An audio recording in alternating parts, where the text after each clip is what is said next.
Estrenasteis en South Series hace poquito.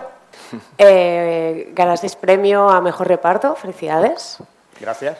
La serie se llama La vida breve y cuenta la historia de Luis I, el rey breve. Luis I, el rey más pringado de la historia de España, que es literalmente solamente reinó durante 6 meses, y esto es nuestra serie, desde que le coronan hasta que acaba su reinado. Mira, estoy ahí. ¿Qué creéis que va a encontrarse el público cuando vea la serie? ¿Qué experiencia queréis que viva el espectador? ¿Yo? ¿Paco? Yo básicamente escribo y creo, y ahora soy productor ejecutivo de cosas que quiero que la gente se entretenga. Decía Billy Wilder que para mandar mensajes había que ir a la oficina de correos, por lo cual no creo que esta serie vaya a proclamar una nueva república en este país, pero creo que para nosotros es una historia muy divertida, es una historia real, lo cual lo hace aún más interesante. Una historia muy desconocida, de hecho, sobre Luis I hay muy poquitas biografías. Él casi fue un paréntesis en el reinado de su padre, que fue Felipe V, que fue el primer rey emérito de la historia, primero y hasta ahora. Y creo que hay muchos paralelismos con la actualidad, lo cual nos ha hecho tener un poquito de mala leche a la hora de contar esta historia, porque en el fondo estábamos contando otra más cercana, y nos lo hemos pasado muy bien y espero que la gente se lo pase también bien. Movistar, ¿qué opina? Bueno, muchas gracias por invitarnos a la asociación, a Adriana y a Luna por moderar. Pues, a ver, es una serie que seguro que va a gustar mucho. Yo, conforme tú lo estabas contando ahora, me estaba acordando de la primera vez que Adolfo me contó el germen de esta historia un día volviendo de un rodaje, y casualmente estábamos oyendo en la radio a Nieves con Costrina, creo que se llama, ¿no? A Nieves con Costrina, y una de sus historias es la forma esta tan alocada que ella tiene de contarla, y a raíz de esto empezó a hablarme de esta historia, y creo que hay un nexo de unión entre esta forma de contar la historia y lo que vamos a ver en La vida breve, que pues hay una parte real, hay una parte histórica, que es verdad, pero a la vez se cuenta de una manera muy divertida y a la vez dramática también, porque hay una especie de comedia oscura detrás que también refleja una parte dramática muy interesante de la historia real y a la vez del paralelismo que decía Cristóbal, ¿no?, con la realidad ahora. Sí, porque es una serie histórica, pero es una comedia, es en clave de humor, que es una apuesta bastante arriesgada, por otro lado. Sí. La plataforma se la ha jugado ahí. ¿Cómo se escoge una serie? ¿Por qué hay series que avanzan y otras que no, proyectos que se quedan en el cajón? Hay cosas más arriesgadas que tiran para adelante, hay cosas más tradicionales que se quedan. También es verdad que cada plataforma tiene sus políticas y su línea editorial, y Movistar seguramente es la que apuesta más por tomar ciertos riesgos, ¿no?, de todas las que tenemos. Muchas gracias. Pues la verdad es que no creo que haya una manera de responder a esto que sea absolutamente certera, porque depende de muchísimos factores. Sí que hay una voluntad clara en Movistar de apostar por talento y por un talento que pueda arriesgar o que pueda hacer apuestas un poco más atrevidas o más potentes, ¿no? Pero no creo que haya no hay un manual que te dice vamos a arriesgar en estos términos u otros, sino que nosotros partimos desde hace unos cuantos años de tener muchos desarrollos para hacer una serie de proyectos, pero de tener como 3 o 4 proyectos en desarrollo por cada proyecto que se acaba haciendo, ¿no? Entonces, en ese proceso de desarrollo se ven las virtudes de cada proyecto. Este en concreto era bastante sólido desde el principio, era una idea como muy potente, muy clara y estaba como muy bien definida. Y luego es muy singular, que de alguna manera destacaba también sobre muchos de los proyectos que se están haciendo ahora y de los que se están desarrollando. Entonces, probablemente su virtud sea un poco esa, ¿no?, en este caso, pero después hay a la hora de decidir proyectos hay muchos elementos a tener en cuenta, ¿no? ¿Y suelen ser las plataformas que lo piden o los creadores que lo ofrecen? Bueno, es doble jugada, o sea, pasa las dos cosas. Hay veces que te llaman y te piden un encargo muy concreto de, mira, tenemos este libro, tenemos cualquier cosa que queremos que hagáis. O en este caso, Adolfo y yo, ya después de haber rechazado 300.000 remakes de comedias francesas, dijimos a la industria, no vamos a adaptar más comedias francesas y más comedias italianas, son horribles, son malísimas, queremos hacer nuestros proyectos propios. Y en ese punto dijimos nunca más y creo que nos hicimos un poco fuertes en el sentido de nosotros vamos a hacer lo que os propongamos a vosotros. Si por el camino de repente nos ofrecéis un conceptazo increíble que no podemos decir que no, estupendo. Pero nosotros generalmente nos movemos con conceptos propios, pero la industria ahí en ese sentido funciona de las dos maneras. Vale. Y a la hora de producir y a la hora de ponerse de acuerdo, porque al final, bueno, los conceptos de las jornadas era seamos equipo, ¿no? Entiendo que en ficción también hay una parte de que eso tiene sus dificultades, en algunos momentos me imagino, a la hora de ponerse de acuerdo entre showrunners, productora, plataforma, para escoger casting, para escoger o los directores que tienen que llevar a cabo la serie. ¿Cómo es ese proceso? ¿Quién decide? ¿Quién propone? ¿Se charla? ¿Se impone? O sea, cada caso es un mundo. Quiero decir, seguro que hay tantos casos como proyectos hay. Nosotros, la primera serie que hicimos con Movistar fue Reyes de la Noche. Si sabéis de qué va, que es la de... Era un falso biopic sobre periodistas deportivos. Os diríamos que ha sido más fácil hacer una serie sobre los Borbones que sobre José María García. Y en ese caso, desde el primer momento, cuando nos preguntaban en Movistar quién manda aquí, nosotros, Adolfo y yo, que era nuestra primera vez como showrunners, dijimos nosotros. Y fue como de, vale, ok, pues vosotros, porque desde hace muchas décadas en Estados Unidos, quien tiene el poder en la tele son los guionistas. Entonces no tenía mucho sentido que en la ficción en España no pasara. Y entonces, sobre todo porque los directores van y vienen, los actores van y vienen, los productores no solamente producen una cosa, producen muchas cosas, por lo cual no pueden estar focalizados solamente en un proyecto, pero el que sigue ahí todo el rato es el guionista y el que tiene la idea del proyecto es el guionista todo el rato. Y en ese sentido, ahí nosotros abrimos una brecha, nos colamos por ahí, dijimos que nosotros éramos los jefes, que éramos los showrunners. Por favor, muy importante, que nadie diga que es showrunner si no es guionista. Eso es una guerra personal y del sindicato Alma, que basta ya de productores que se suben al carro a decir que son creadores y showrunners cuando no han escrito una letra. Entonces, solamente showrunner es guionista. Y si no, eres productor ejecutivo, que también está muy bien y también luce mucho en los créditos. Y entonces, ahí, a partir de ahí, una vez siendo showrunners, productores ejecutivos, lo que sí que ahí hacemos es un diálogo con la cadena en el que nosotros proponemos un casting, proponemos directores, y ahí ya sí que hay un punto en el que la cadena te dice, oye, mira, pues necesitamos más caras jóvenes con mucha repercusión, que hayan tenido mucho tal, o necesitamos un prestigio, necesitamos, o directamente gente desconocida, porque creemos que la serie, el valor es otro diferente. Y con los directores exactamente igual, ahí... siendo comedia, antes lo hablábamos, en este país tenemos un problema con los directores de comedia porque no hay muchos y los buenos o están trabajando o ya no quieren hacer comedia porque quieren premios. Entonces ahí también tenemos un problema grave y en este caso lo que tuvimos que hacer fue traernos a Diego Núñez Irigoyen de Argentina, que acaba de ganar un premio Emmy por División Palermo, que no sé si conocéis, esta serie es increíble. ¿Sois vosotros? ¿Qué es esto? Y nosotros vimos la serie, nos volvió locos y directamente yo busqué su nombre en Instagram y le entré por Instagram. Le dije, hola Diego, soy Cristóbal Garrido, un guionista español, nos ha encantado tu serie. Y además él aunaba dos cosas, que había dirigido por primera vez una serie que era División Palermo, pero tenía una carrera muy dilatada en publicidad, lo cual esto os interesa a vosotros también. Y cuando yo me metí a ver su reel de Publis, de repente eran anuncios increíbles, pues no sé cuál es el equivalente aquí, pues anuncios como de Axe, que son como muy potentes, con comedia, con guión, tal, y fue como el perfecto, porque este tío se mueve en un presupuesto bajo, porque División Palermo se hizo con 5 euros y un ducados, que es decir, no había más. Pero, sin embargo, con la Publi, que, por cierto, aquí hago un paréntesis, este complejo de inferioridad con Rodrigo Cortés me ha parecido terrible. Quiero decir, si nosotros en ficción, cuando pensamos en publicidad, pensamos que sois lo puto más, sois bilingües, ricos, pijos, guapos, y de repente ha sido como, ¿por qué os sentís tan abajo? Así que eso. Y entonces, ahí nosotros propusimos a Diego, nos compraron a Diego, y ahí ya teníamos un poco el pack completo. No sé si desde la cadena...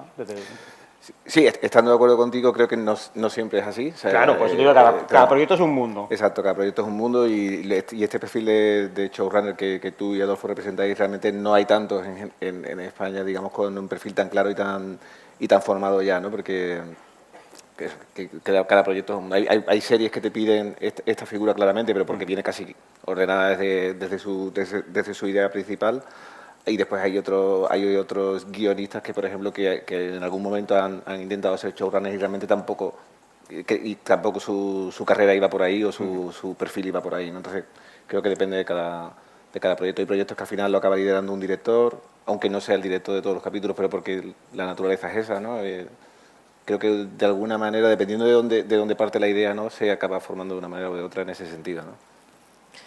¿Y el tono de la serie también se decide? ¿El tono? Ah. ¿Lo decidéis vosotros, showrunners? En esta serie, además, el tema de la monarquía de por medio, hay una plataforma que no sé eso si ha generado algún conflicto, si de repente hay unas líneas que no se pueden cruzar. Bueno. No, en esa plataforma, mientras que no sean de periodistas deportivos, tú puedes te puedes meter con todo. Esto es así. No, o sea, nosotros el tono lo teníamos muy claro, pero también es verdad que esto os pasará también a vosotros como publicistas. No es lo mismo, o sea, si Inditex hiciera Publi, no es lo mismo hacer la campaña de Bershka que de Zara. Es decir, pues esto es lo mismo. No es lo mismo llevarle una serie a Movistar que a Telecinco, porque tiene una línea editorial, un tono, un público completamente diferente. Entonces, nosotros cuando pensamos en La vida breve, de hecho, lo hemos contado ya alguna vez en entrevistas, pero fue literalmente así. Yo leí la historia de Luis I en un articulito del País, cogí el link, se lo mandé a Adolfo, le dije, esta es tu próxima serie de Movistar, porque teníamos clarísimo que era para Movistar. O sea, era como es que solamente esto lo vamos a poder hacer allí, en el tono que queremos, con el presupuesto que queremos y la manera que queríamos hacerlo. Posiblemente si lo hubiéramos hecho para Telecinco sería infinitamente más loca, sobre todo mucho más arriba, y yo creo que Movistar te permite hacer una comedia pues un poco más relajada, en el que no hace falta que vayas a chiste por minuto y poder tener ciertos valores de producción que de otra manera posiblemente no tendrías. Vale, perdón, no tengo reloj, no sé cómo voy, ¿eh? O sea, no sé a quién decírselo, pero... Vamos bien, Son y media ahora. ¿Sí? Vale. Más aplausos, pero estáis a tope, el fondo, ¿eh? A ver, en publicidad, lo comentábamos antes, ¿no? Pasa un poco con los directores que si no tienen, por ejemplo, el ejemplo típico es si no tiene anuncios de coches, no se le pueden pasar campañas de coches, ¿no? Entonces es como una espiral, un loop donde no lo consigues porque no lo tienes y como no lo tienes, nunca llegas a ello. En ficción pasa un poco paralelismos como los directores o creadores de comedia solo hacen comedia, los de drama solo hacen drama. Siempre hay un debate ahí de que al final un director, o sobre todo en dirección, ¿no? Si es bueno con actores, debería ser bueno con actores en todos los géneros.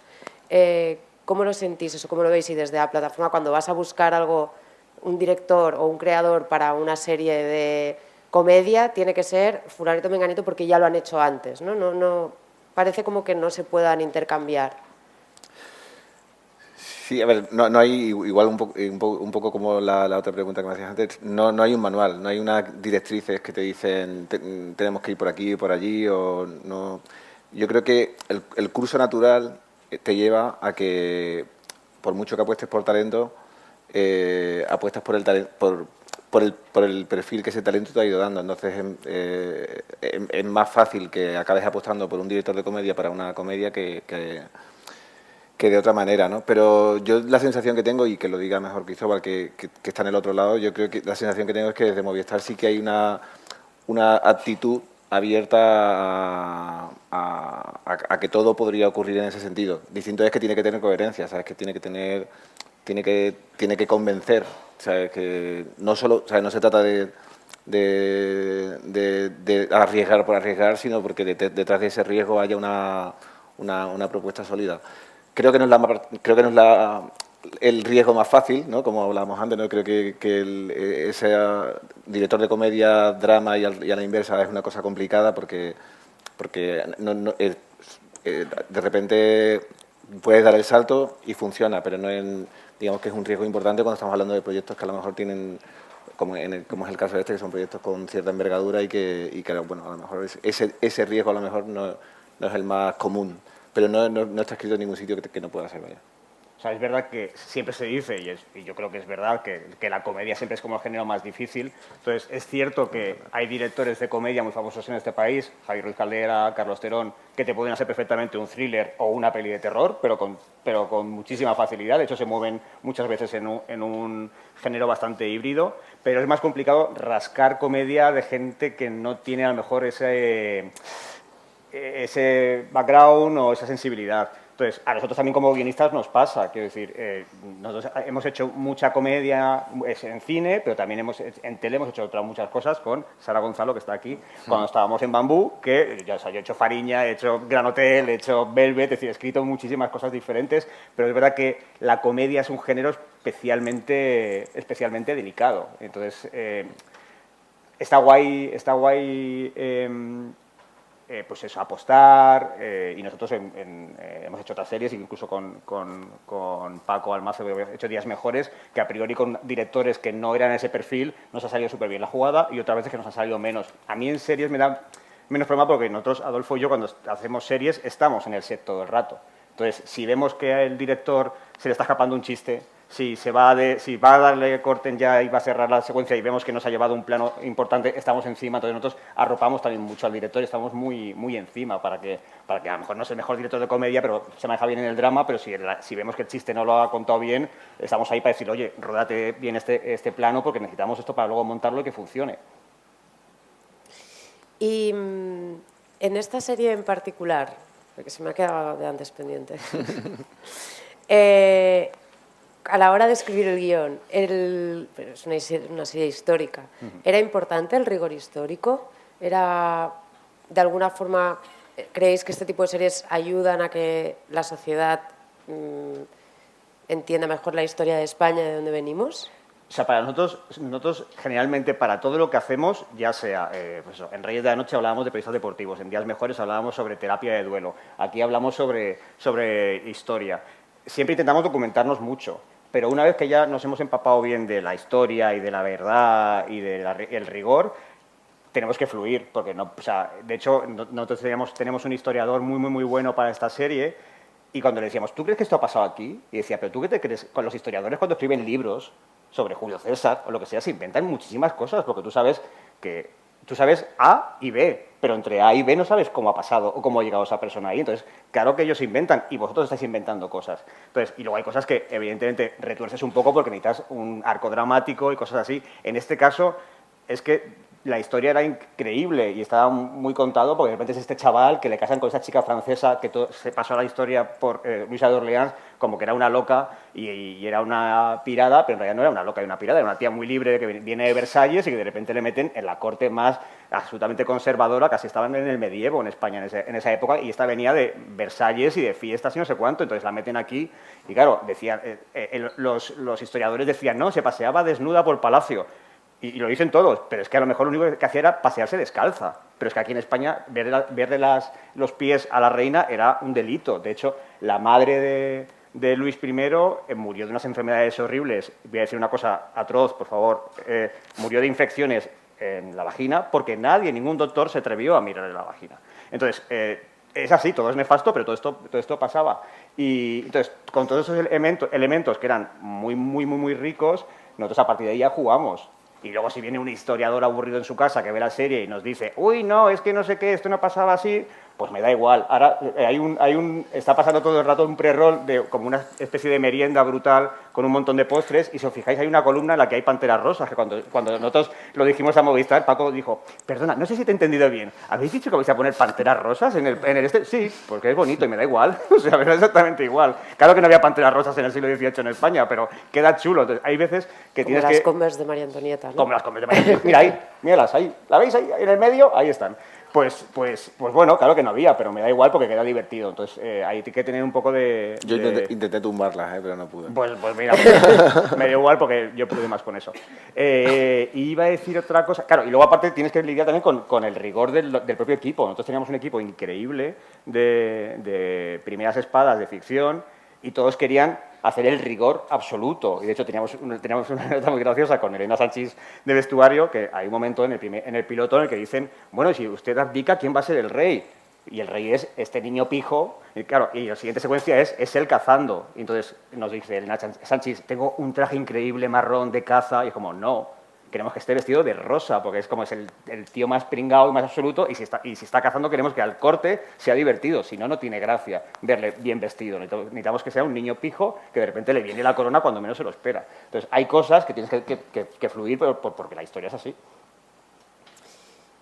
Y una pregunta, ¿el éxito de una serie o de una película se mide más por el público que la ve, por los premios que recibe en festivales? Idealmente entiendo que las dos cosas y que coincidan es un sueño, pero como eso sucede muy de vez en cuando. Las dos cosas por separado separado y juntas. A ver, idealmente juntas, pero si no pueden ser juntas, pues por separado las dos cosas tienen mucho valor, obviamente. O sea, hay una cosa que es incuestionable, que se hacen series y hacemos series para que las vea mucha gente. Y cuanta más gente mejor y que las vean y que les guste.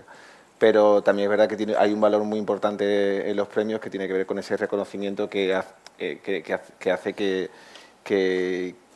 le dice al mundo que tu producto es un producto de calidad o que es un producto que tiene ese reconocimiento. Entonces, el principal objetivo es llegar a mucha gente, pero también la calidad y a través de los premios, por supuesto. Claro. Pero también porque yo creo que también con las plataformas ha pasado algo que es muy interesante, que es ya no es solamente la audiencia, sino la capacidad que tenga esa serie de atraer nuevos suscriptores. Entonces, bueno, y está mucho más medido porque las plataformas sabéis exactamente cuánta gente la empieza a ver, cuánta gente llega hasta la mitad, cuánta gente la acaba, ¿no? Tenéis un estudio de mercado. Sí, está claro. No saben ellos, pero luego no cuentan nada los cabrones. incluso nosotros nos enteramos muchas veces de poco y tarde. Pero, por ejemplo, este trimestre está siendo un trimestre maravilloso en Movistar, gracias a las 3 series que se han estrenado.